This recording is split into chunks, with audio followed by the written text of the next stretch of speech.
বল বৌদ্ধ দর্শনের প্রতিষ্ঠাতাকে। বৌদ্ধ দর্শনের প্রতিষ্ঠাতা গৌতম বুদ্ধ।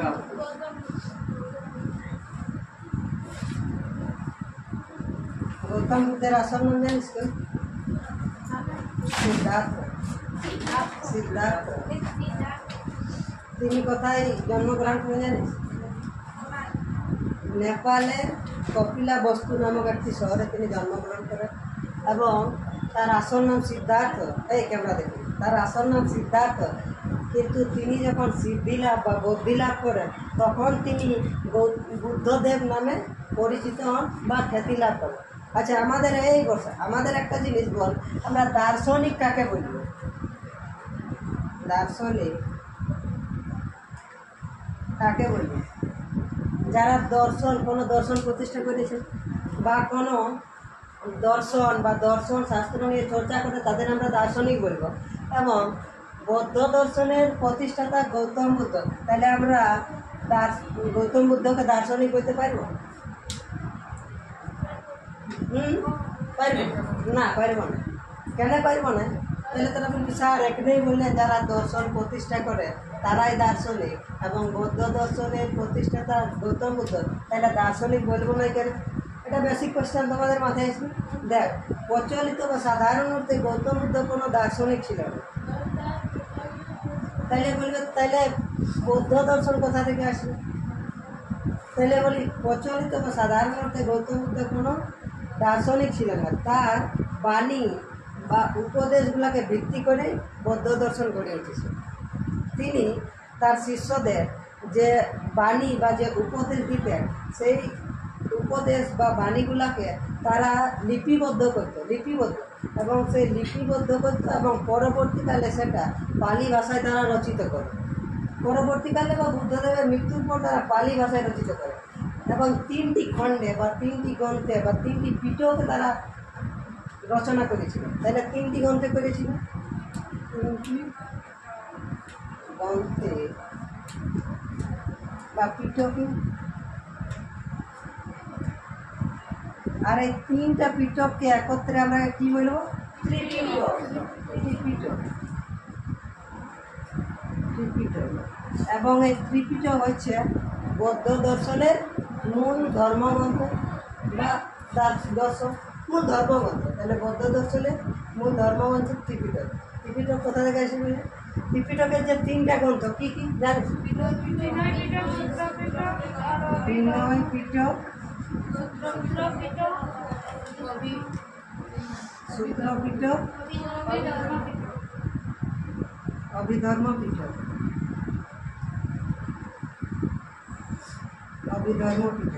বিনয় পিটকের বিষয়বস্তু কি জানিস? বিনয় কথার অর্থ কি? নিয়ম, নীতি বা আচরণ। তাহলে বিনয় পিটকের বিষয়বস্তু কি হচ্ছে? যে বৌদ্ধ দর্শন বা বৌদ্ধরা তাদের নিয়ম নীতি বা আচরণের নিয়ম নীতি এই গ্রন্থে বা এই পিটকের অন্তর্ভুক্ত আছে। তাহলে সূত্রপিটক কি হচ্ছে? সূত্রপিটকের সূত্রের কথা অর্থ কি? কাহিনী বা গল্প।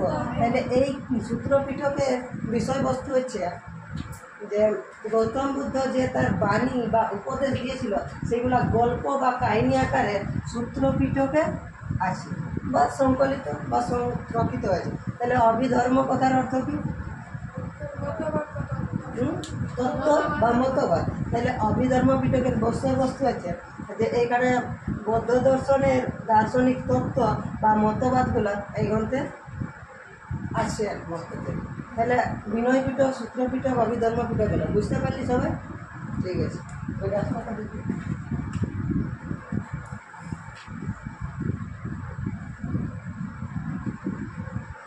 বল বৌদ্ধ দর্শন আস্তিক দর্শন কি নাস্তিক দর্শন? নাস্তিক দর্শন।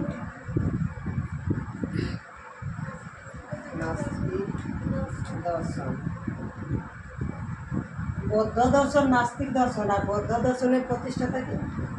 গৌতম বুদ্ধ। এবার আমাদের বৌদ্ধ দর্শনে অনেক কিছু জিনিস জানতে হবে। সেইগুলো আছে নির্মাণ লাভ,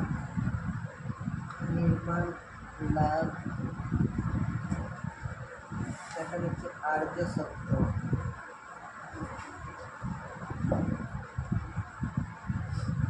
দ্বাদশ নিদান, দ্বাদশ নিদান।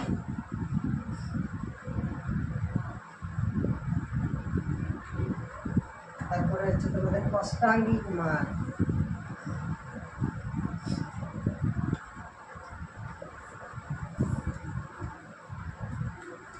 অষ্টাঙ্গিক মার্গ, পঞ্চশীল নীতি, পঞ্চশীল নীতি, পতিত্ব সমুৎপদবাদ, পতিত্ব সমুৎপদবাদ,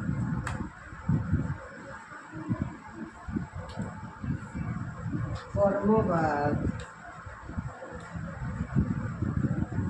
অনিত্যবাদ।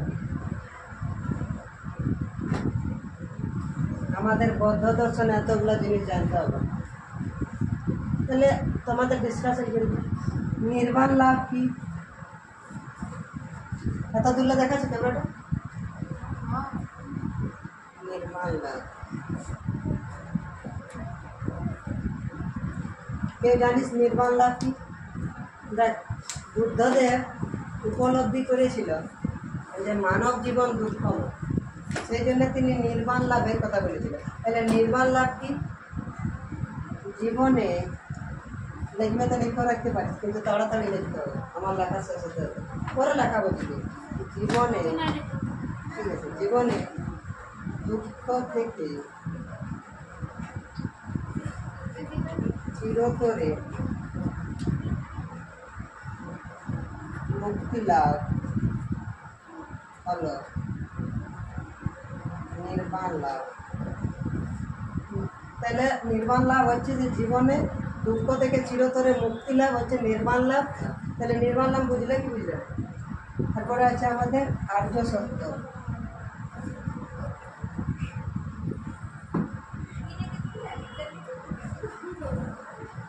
কি হচ্ছে আর্য সত্য? দেখ, গৌতম বুদ্ধ তার আধ্যাত্মিক চেতনা বা আধ্যাত্মিক সাধনা থেকে 4টা সত্য জ্ঞান বা পরম সত্য জ্ঞান সত্য উপলব্ধি করেছিল। সেই 4টা জ্ঞান কি হচ্ছে আমাদের জানিস তো? বল। জীবনে দুঃখ আছে, সেকেন্ড, দুঃখ এর কারণ আছে,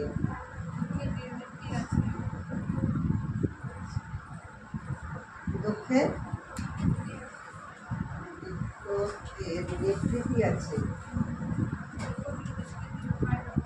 চারিটি দুঃখ নিবৃত্তি উপায় বা পথ আছে। এই হচ্ছে আর্য সত্য, 4টা চরম সত্য জ্ঞান। এইগুলো সে তার আধ্যাত্মিক চেতনা থেকে উপলব্ধি করেছিল। তাহলে আর্য সত্য গেল। তারপরে আছে দ্বাদশ নিদান।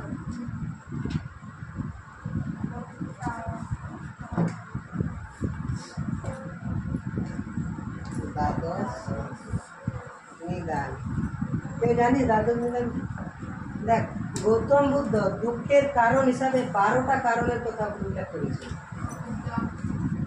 দুঃখের কারণ হিসাবে 12টি কারণ এর কথা উল্লেখ করেছে।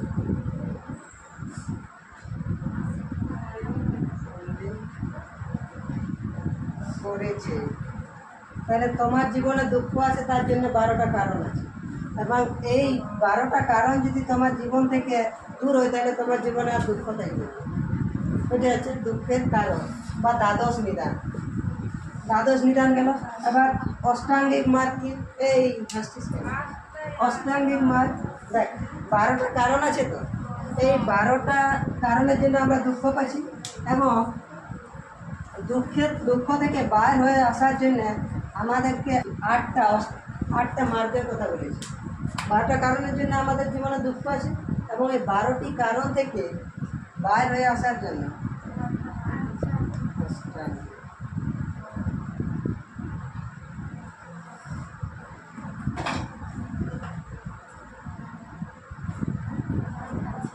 12টি মার দ্বাদশ নিদান যেটা 12টি নিদান থেকে বার হয়ে আসার জন্য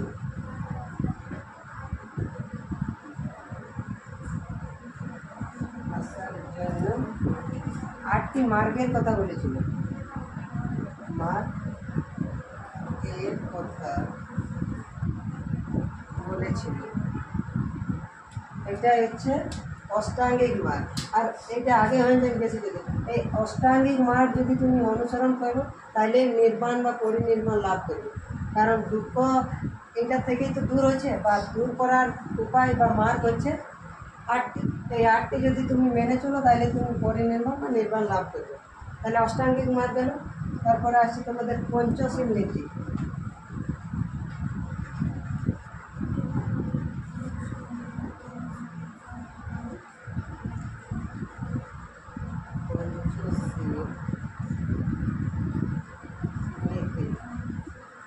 পঞ্চশীল নীতি জানিস? দেখ, পঞ্চশীল নীতি হচ্ছে বৌদ্ধদের 5টা নীতি মেনে চলতেই হবে। কটা নীতি মেনে চলতে হবে?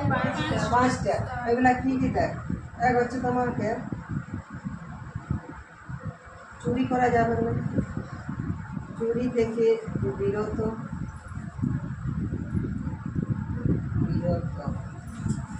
এক।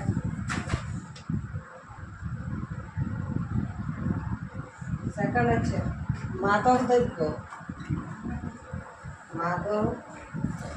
দ্রব্য থেকে বিরত থাকতে হবে। 3 হচ্ছে যৌন অসার আচরণ থেকে বিরত থাকতে হবে। 4 হচ্ছে মিথ্যা কথা বলা যাবে না, মিথ্যা বা অসত্য ভাষণ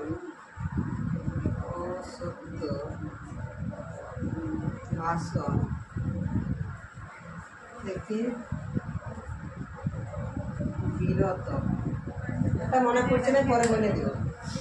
তাহলে পঞ্চশীল নীতি গেল যেগুলাকে বৌদ্ধ দর্শনে মেনে চলতেই হবে, 5টা নীতি।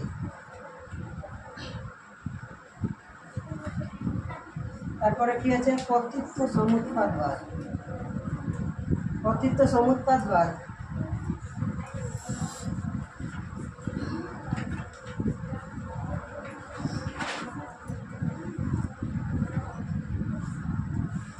কর্তৃত্ব সমুৎপাতবাদ জানিস কেউ?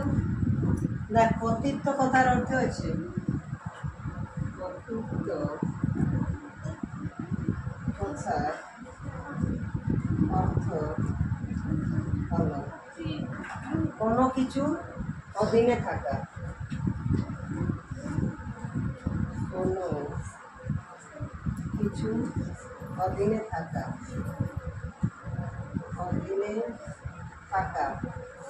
আর সমুৎপাত কথার অর্থ সমুৎপাত কথার অর্থ হলো উৎপত্তি।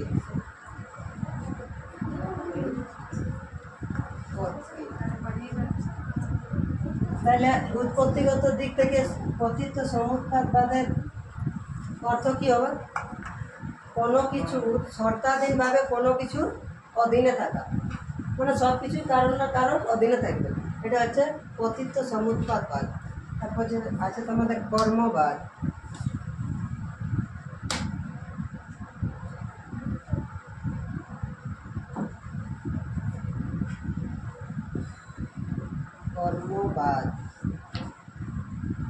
কর্মবাদ দেখ, তুই আগে এই যে এটা বর্তমান, এর আগে যেটা করেছিস সেইটার জন্য এই বর্তমান জীবনটা আছে তো।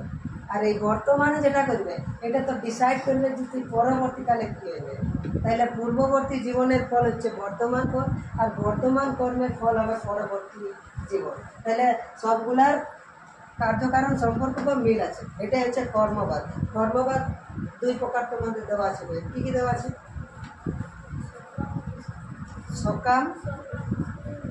সকাম কর্ম, একটা নিষ্কাম কর্ম।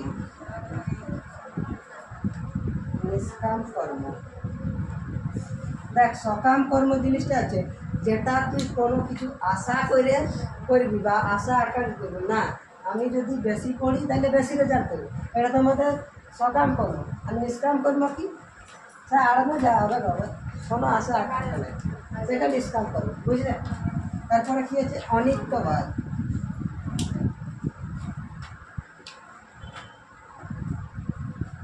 তাহলে তুই আগে কি করেছিস সেটার জন্য এখন তুই এই স্টেজে আছিস, আর এখন কি করবি সেটাই পরবর্তী ডিসাইড করবে তুই কী হবি। তাহলে সেটা হচ্ছে কর্মবাদ। তাহলে অনিত্যবাদ,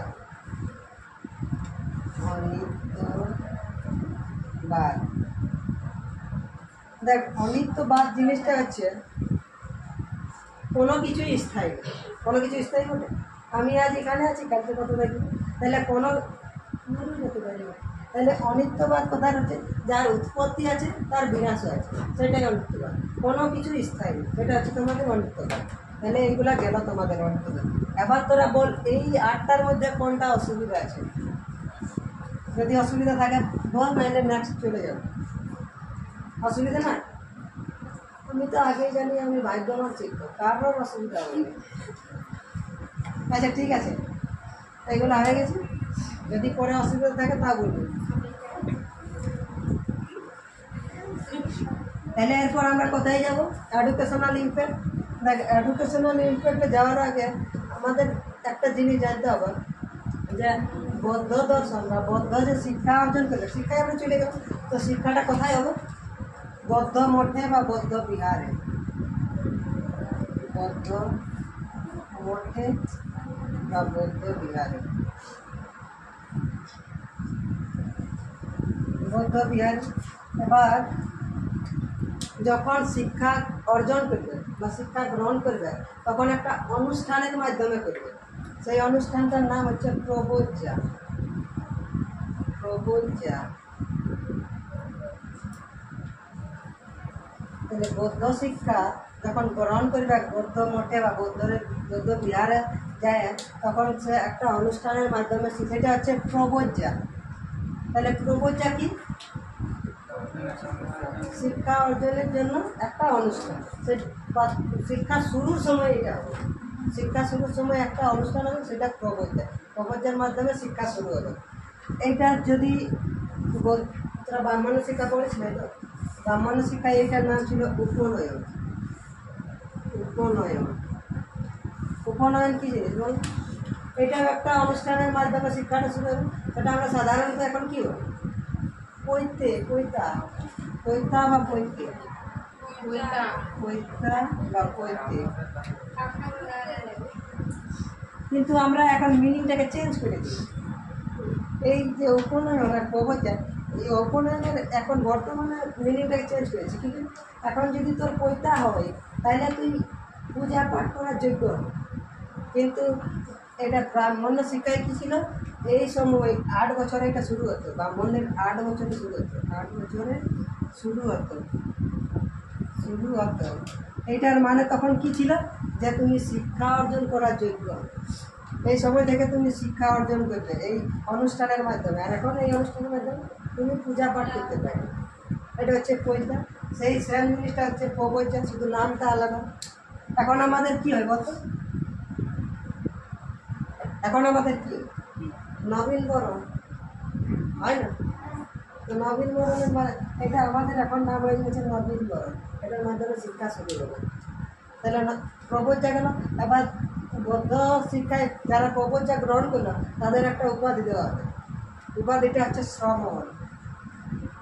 শ্রমণ 8 বছরে শিক্ষা শুরু হচ্ছে ব্রাহ্মণদের, সবার আলাদা আলাদা বয়স, এদের 8 বছরে এটা শ্রমণ হিসাবে সে 12 বছর কাটাবে, মানে উপাধি পাবে।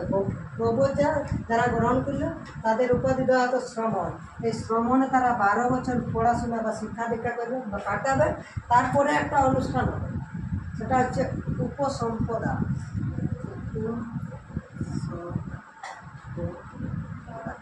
তাহলে এই উপসম্পদা কি, প্রবজ্জা 8 বছর গ্রহণ করলো, শিক্ষা শুরুর অনুষ্ঠান প্রবজ্জা গ্রহণ করলে শ্রমণ উপাধি পেল, এবং 12 বছর যখন হয়ে গেল তখন সে উপসম্পদা বা একটা অনুষ্ঠান হবে, শিক্ষা শেষের অনুষ্ঠান আমাদের এখন কি ফেয়ার হয়, তাহলে শিক্ষা শেষের একটা অনুষ্ঠান হবে গুপ্ত সম্প্রদায়। সেইখানে সবাই সব যত পণ্ডিত ব্যক্তি আছে বৌদ্ধ মঠে তারা তাকে কোয়েশ্চান করবে, আর সেই কোয়েশ্চানগুলো যদি সে ঠিকভাবে উত্তর দিতে পারে তাহলে তাকে প্রপোজা বা উপসম্পদা প্রদান করা হবে। এখন কি হবে, ফেয়ার হল করে দিল, একটা ডিগ্রি দিয়ে দিল বাচ্চা, তখন উপসম্পদা, তখন ডিগ্রি ছিল না, গুরুই বলে দিল তোমার শিক্ষা শেষ, তোমার শিক্ষা শেষ, গুরুর কথাই শেষ, ডিগ্রি দরকার, ওটাই ডিগ্রি। তাহলে উপসম্পদা কি, শিক্ষা শুরু শেষের অনুষ্ঠান, আর শিক্ষা শুরুর অনুষ্ঠান কত বছর চলত, 8 বছরে শুরু হতো, কত বছর চলত, 12 বছর চলত। উপসম্পদা গেল, তাহলে গেল, তাহলে শিক্ষার লক্ষ্য, শিক্ষার লক্ষ্য কি বলেছিলাম আগে, শিক্ষার লক্ষ্য এখানে পেয়েছিলাম, বিরোধিতা করেছিল, কি হয়েছিল, শিক্ষার সবার অধিকার আছে, আর শিক্ষা সর্বজনীন, শিক্ষা সর্বজনীন, শিক্ষায় সবার সমান অধিকার,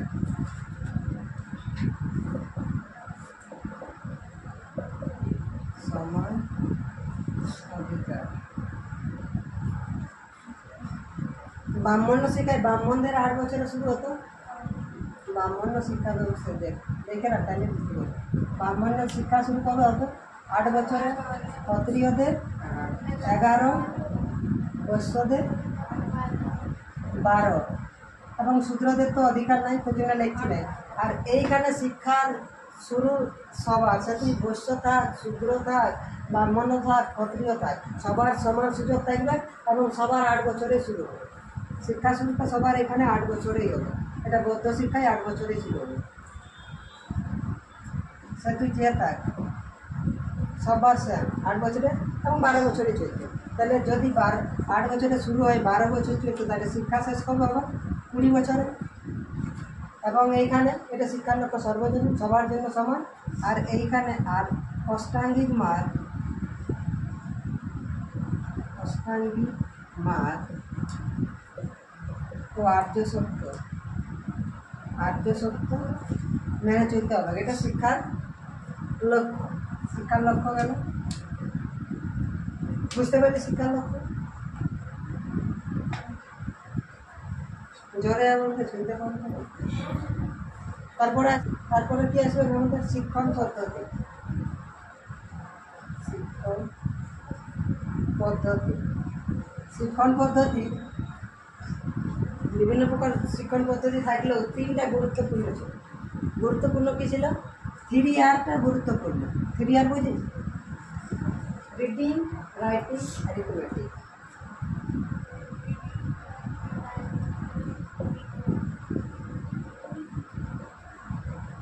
রিডিং, রাইটিং, অ্যারিথমেটিক,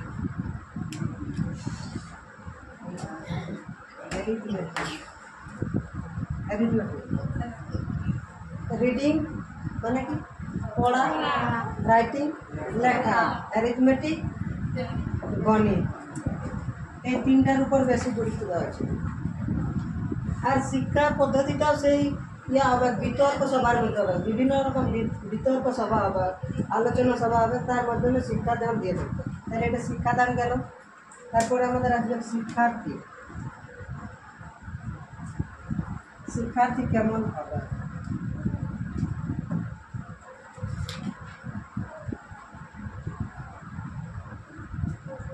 বেদান্ত দর্শন পড়েছি, শিক্ষার্থী যেটা ছিল সেইটাই, গুরুর অনুসরণকারী হবে, গুরু ভক্ত হবে। তাদের কাজ কি ছিল, গুরুর কথা অবমাননা করবেন না, অবহেলা করবেন না। তাদের কাজ কি ছিল, গুরুদের সেবা করবেন। কীভাবে সেবা করবেন, তার মুখ ধোয়ার জল আনবে, মুখ ধোয়ার জন্য দাঁতন জোগাড় করবে, চান করার জন্য জল করে দেবে, সেটা আমাদের কাজ ছিল, এটা কর্তব্য ছিল। ফলমূল থেকে আনি তো বন জঙ্গল থেকে খাবার আনি, সেটা ছিল শিক্ষার্থীর কাজ। এবার কি হচ্ছে আমাদের আসলে কি, শিক্ষক।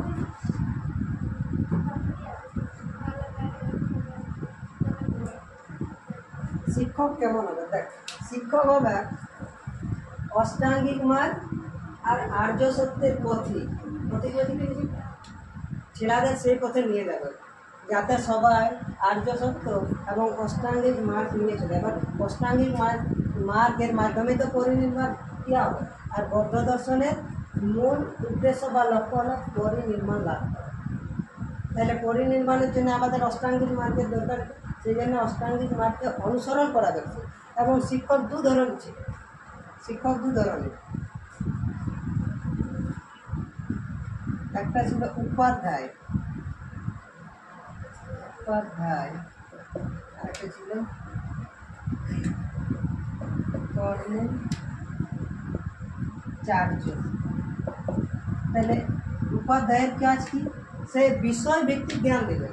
আমার বিষয় কি হচ্ছে এডুকেশন, তো সেই মতন উপাধ্যায় যে বিষয়টা দেখবে সে বিষয় ভিত্তিক জ্ঞান দেবে।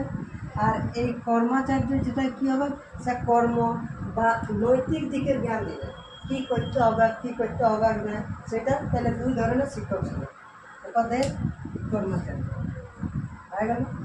তারপরে কী আসবে? শিক্ষণ পদ্ধতি, শিক্ষণ পদ্ধতি শৃঙ্খলা, শৃঙ্খলা, শৃঙ্খলা কেমন হবে? এখানে কঠোর হবে, তোমাকে ব্রহ্মচর্য পালন করতে হবে, অষ্টাঙ্গিক মার্গ আর্য সত্য পালন করতে হবে, অষ্টাঙ্গিক মার্গ পালন করতে হবে। আর একটা কী ছিল আমাদের? পঞ্চশীল নীতি। তাহলে কঠোর, সেগুলো কঠোরই দেখবে, ব্রহ্মচর্য পালন করতে হবে, এইভাবে কঠোর শৃঙ্খলায় বিশ্বাস।